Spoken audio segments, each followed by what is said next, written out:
comme beaucoup de monde, et beaucoup de thématiques autour du vivant, moi aussi j'ai été attrapée en fait pendant le confinement à des images qu'on a vues, j'imagine que vous avez vu aussi, des images de la nature qui envahissait les villes, avec des sangliers qui se baladaient dans la nature, etc. Et je crois que ça m'a fait un choc, et aussi l'arythmie que ça proposait. À partir de là, j'ai commencé à chercher des infos, parce qu'on est aussi des artistes, on est un peu des chercheurs, j'ai découvert un terme québécois qu'ils utilisent quand ils vont se balader en forêt. Les Québécois, ils s'enforestent. Et du coup, je me suis dit, c'est super, on pourrait inventer plein de choses comme ça, d'éléments où on s'enforeste. Donc je me suis enforestée de plein de manières différentes. D'abord, en invitant un photographe à travailler avec moi sur ces questions d'enforestement. Et on a rapidement invité d'autres, donc des enfants, des adultes, plein de gens à s'enforester. Et puis, qu'est-ce que ça fabriquait chez nous? Et puis, à partir de là, je me suis intéressée à la métamorphose et ce que ça offrait, comment on pouvait être poreux à la nature, mais poreux aussi à nos propres natures et nos pulsions, et ce qui fait de nous un être vivant, sensible et pas toujours héroïque, parce que moi, je trouve ça super beau, justement, les anti-héros.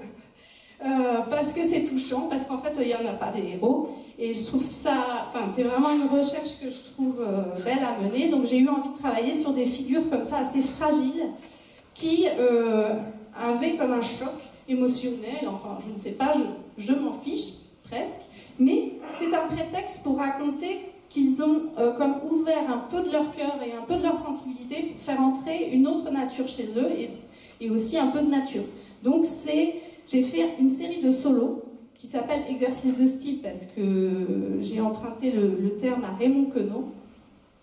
Et c'est une série, c'est toujours le même scénario. C'est un homme, une femme qui n'y arrive plus à mettre un pied devant l'autre.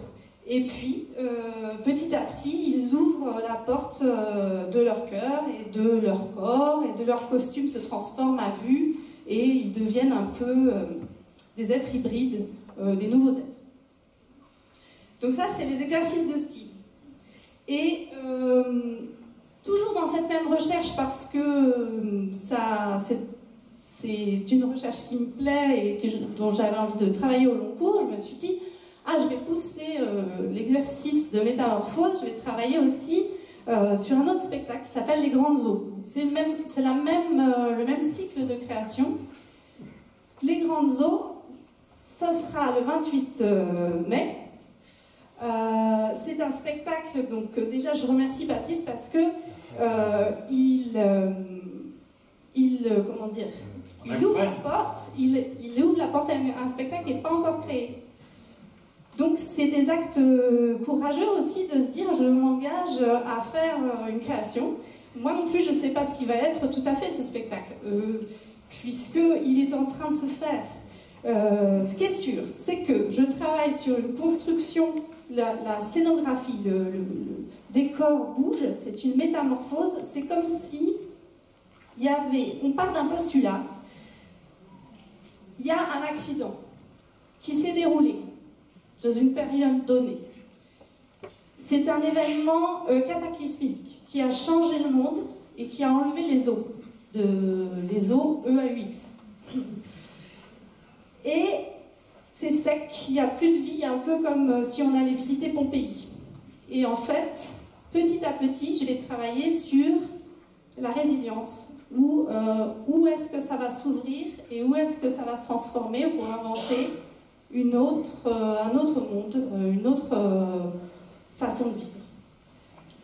Voilà.